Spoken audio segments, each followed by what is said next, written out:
چاہیے، تب اس کی تم اپنی محبت کو ظاہر کر سکو گے۔ اور کیا سرکار دو عالم کا کردار آپ کے سامنے نہیں ہے؟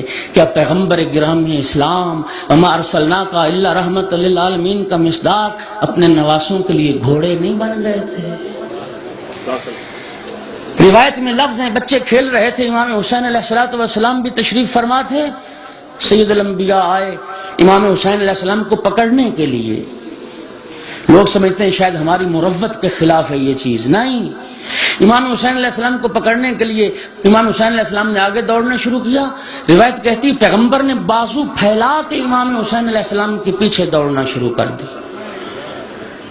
امام حسین آگے آگے دوڑ رہے ہیں گلیوں میں، پاک پیغمبر بازو پھیلائے پیچھے پیچھے دوڑ رہے ہیں، اور بالآخر امام حسین علیہ السلام کو سرکار دو عالم نے پکڑا، ایک ہاتھ تھوڑی کے نیچے رکھا، ایک ہاتھ سر کے اوپر رکھا، اور بوسے لے رہے تھے۔ اور لوگوں نے پوچھا یا رسول اللہ، ایک بچے کے لیے آپ ان کے پیچھے دوڑ رہے ہیں؟ فرما رہے تھے حسین منی وانا من حسین، حسین مجھ سے ہے اور میں حسین سے۔ بچوں کے ساتھ بچے بن جاؤ اور اس سے محبت کا اظہار کرو، اور پھر بوسہ لینا، محبت کا اظہار کرو، پیار کرو بچوں سے۔ اور پاک پیغمبر کی حدیث سنو، اکثر من قبلۃ اولادکم فإن لکم بکل قبلہ درجۃ فی الجنہ۔ پیغمبر فرماتے ہیں جو جتنا اپنے زیادہ سے زیادہ اپنے بچوں کا، اپنی اولاد کا منہ چومو، ان کو بوسے دو۔ پیغمبر فرماتے ہیں جتنی بار اپنے اولاد کو بوسہ دو گے، اللہ ہر بوسے کے بدلے جنت میں ایک درجہ تمہیں عطا کرے گا، جنت میں تمہیں ایک درجہ عطا کرے۔ ایک شخص آیا، پاک پیغمبر جناب حسنین سے محبت فرما رہے تھے، چوم رہے تھے جناب حسنین کو، اور وہ شخص کہتا ہے یا رسول اللہ میرے تو 7 بیٹے ہیں، لیکن میں نے تو کبھی اپنے کسی بیٹے کا منہ نہیں چوما۔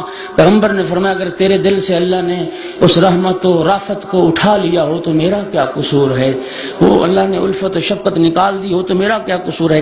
اور جب وہ شخص محفل پیغمبر سے باہر نکل گیا، سرکار دو عالم نے فرمایا یہ شخص جہنمی ہے، اور پھر ارشاد فرمایا کہ اپنی اولاد کے درمیان عدل قائم کرو، اعدلوا بین اولادکم، ایک کو تحفہ لا کے دو، دوسرے کے لیے بھی ضرور لاؤ۔ اور حتیٰ ارشاد فرمایا اگر 2 بیٹے ہیں، ایک کے منہ پہ بوسہ دیتے ہو، ایک کا منہ چومتے ہو، دوسرے کا بھی ضرور چومو، ورنہ وہ حسد کی بیماری میں بھی مبتلا ہو سکتا ہے، احساس محرومی کا بھی شکار ہو سکتا ہے۔ اور ایک اور اہم بات، جب بچوں سے کوئی وعدہ کیا جائے، امام موسیٰ کاظم علیہ السلام نے ارشاد فرمایا اذا وعدتم الصبیان ففوا لهم، جب بھی بچوں سے کوئی وعدہ کرو تو وہ وعدہ پورا کرو۔ کیوں؟ فإنهم يرون انکم الذین ترزقونہم، اس لیے کہ بچے تو تمہیں ہی رازق سمجھتے ہیں، اس کے ساتھ جو وعدہ کیا جائے وہ بچے کے ساتھ وعدہ پورا کرو۔ لہذا یہ 7 سال بڑے اہم ہیں۔ جناب امیر نے فرمایا والدوں کا ریحانتوں کا سبعن، پہلے 7 سال وہ تمہارا بیٹا تمہارے لیے پھول ہے، وہ بچہ تمہارے لیے پھول کی مانند ہے، اور کوشش کرو وہ پھول مرجھانے نہ پائے، اس کو خوش رکھنے کی کوشش کرو۔ خبردار کس قدر روایات ہیں، فرمایا بچے کو ڈانٹو نہیں، بچے کو جھڑکو نہیں، بچے کے عیب نہ نکالو، بچے کے نقائص بیان نہ کرو، خبردار گھر کا ماحول شریعت کہتی ہے ایسا نہ بناؤ، بچہ فلاں چیز کو ہاتھ نہ لگاؤ، اس کو نہ چھیڑو، اس کو خراب کر دو گے، وہ خراب کر دو گے، نہ نہ نہ ایسا نہ کرو۔ کیا ہو گیا؟ بچے نے گلاس توڑ دیا، بچے نے پلیٹ توڑ دی۔ پہلے ایسی قیمتی چیزیں بچے کی دسترس میں نہ رکھو، لیکن اگر خدا نہ خواستہ بچے نے وہ توڑ دیا ہے، پلیٹ تو اور بھی آ جائے گی، گلاس تو اور بھی آ جائے گا، وہ پھول جیسا دل کہاں سے آئے گا؟ لہذا ایک اس نقصان کے بعد دوسرا نقصان نہ کرو۔ بچوں کو ڈانٹو نہیں، بچے کو جھڑکی نہ دو، بچے ماحول کیا خوبصورت جملے کہا تھے، کس کے اہل علم نے کہے تھے، انہوں نے فرمایا تھا کہ گھر کو میوزیم بناتے ہی کیوں ہو کہ بار بار ٹوکنا پڑے، روکنا پڑے، اس کو ہاتھ نہ لگاؤ، اس کو ہاتھ نہ لگاؤ۔ جو قیمتی چیزیں وہ بچے کی پہنچ سے دور رکھو، اور بچے کو آزاد چھوڑ دو۔ کچھ لوگ ہوتے ہیں بچے شرارتی ہوتے ہیں، وہ چاہتے ہیں بس جو میں کہوں اشارہ کروں، میرا بیٹا میرے اشارے پہ رک جائے، محفل سے اٹھے نہیں، شرارت نہ کرے، بھاگے نہیں، نہ۔ سرکار دو عالم کی حدیث سنیے، ارشاد فرما علامۃ الصبی فی صغر زیادۃ فی عقلہ فی کبر، بچے کو پابند نہ کرو، اسے کھیلنے دو، اس کو اہمیت دو۔ جتنا بچپن میں بچہ شرارتی ہوگا، بڑا ہو کے اتنا صاحب عقل و فہم بنے گا۔ اس پہ پابندی نہ لگاؤ، اس کو کھیلنے دو، اس کی شخصیت کو تعمیر کرو۔ کچھ لوگ ہوتے ہیں گھر میں مہمان آ جائیں، ان کی کوشش ہوتی ہے بچے ساتھ نہ بیٹھیں، بچوں کو زبردستی اٹھا کے نکالنے کی کوشش کریں گے۔ نہیں، بچے شخصیت چاہتے ہیں۔ اس عمر میں بچہ تمہارا سردار ہے، تم کون ہوتے ہو بچے کو اٹھانے والے؟ مہمانوں کے ساتھ بٹھا کے کھانا کھلاؤ، انہیں اپنے احساس عزت محسوس کریں، وہ محسوس کریں ہمیں عزت دی جا رہی ہے، وہ محسوس کریں کہ ہم ان کے ساتھ برابر کے شریک ہیں۔ اور حتیٰ علماء نے جنہوں نے آداب و اخلاق لکھے ہیں وہ فرماتے ہیں کہ جب سفر کرو تو بچے کے لیے الگ سیٹ لو۔ یہ نہیں ہے کہ آپ سیٹ پہ بیٹھ جاؤ اور بچے کو کھڑا کر لو یا گود میں کھڑا کر لو یا بٹھا لو، نہیں، یہ بچے کی شخصیت کے خلاف ہے۔ بچے کی شخصیت کو بناؤ، اس کے لیے بھی سیٹ لو، وہ بھی اپنا احساس عزت کرے کہ میں بھی صاحب عزت ہوں۔ اور کبھی گالی نہ دو، بچے کو برا بھلا نہ کہو۔ میں ختم کر رہا ہوں، بہت جلد ختم کر رہا ہوں، آپ کی زحمت کو تمام کر رہا ہوں۔ گالی نہ دو، برا بھلا نہ کہو۔ مولا امیر نے فرمایا تھا انکم مؤاخذون علی اقوالکم فلا تقولوا الا خیرا، جو کچھ تم کہتے ہو، زبان سے نکالتے ہو، ان باتوں پر تمہارا مواخذہ ہوگا، خبردار زبان سے اچھی بات نکالو۔ بچہ جب 7 سال کا ہو جائے، دوسرے 7 سال شروع ہوں، یہ اس کے ادب سکھانے کا زمانہ ہے۔ امام صادق علیہ السلام نے فرمایا اس زمانے میں اس کو قرآن کی تعلیم دینا شروع کرو۔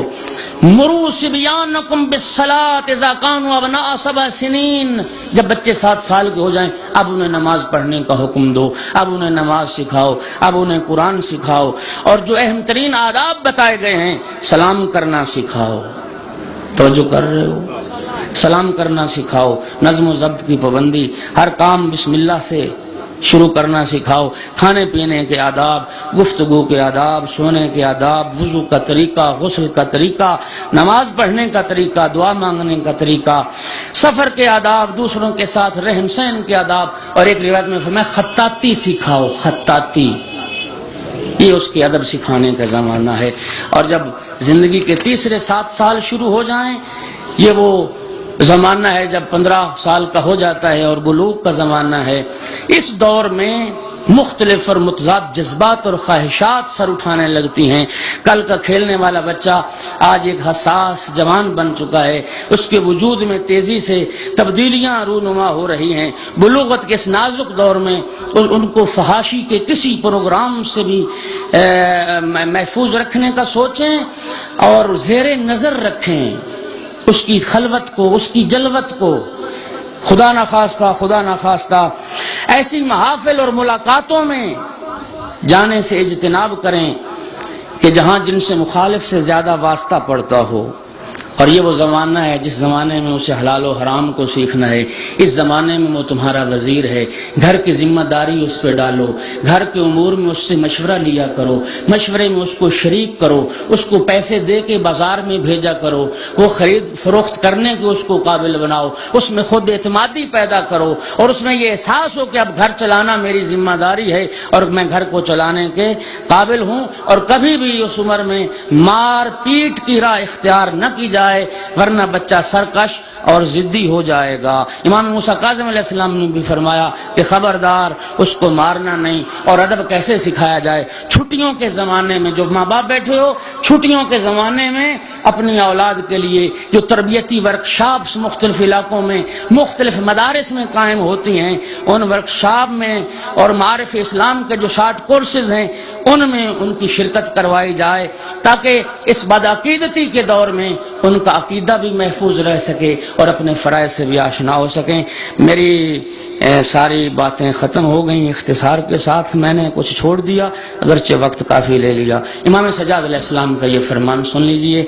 میرے مولا سجاد نے فرمایا تمہارے بیٹے کا تم پر حق ہے، تم جان لو کہ وہ تمہارے وجود کا حصہ ہے، اس دنیا میں اس کے اچھے برے اعمال کے تم ذمہ دار ہو، اس کو اچھی تربیت دینے، خدا اور اطاعت خدا کی طرف اس کی رہنمائی کے سلسلے میں تم جواب دہ ہو، اس کے ساتھ اس شخص کی مانند برتاؤ کرو کہ جسے پتہ ہو کہ بچے کے بارے میں اچھائی کرے تو جزا اور اگر کوتاہی کرے تو سزا ملے گی۔ اور آخر میں پھر میں یہ جملہ امام سجاد علیہ السلام کا دہراؤں گا اور یہی میری دعا ہے، اس پہ بات ختم ہو جائے گی۔ اللہم اعنا علی تربیت اولادنا وبرہم، پروردگار تو ہماری مدد فرما کہ ہم اپنی اولاد کی صحیح تربیت کر سکیں اور انہیں اسلامی آداب سکھا سکیں۔ وآخر دعوانا ان الحمد للہ رب العالمین۔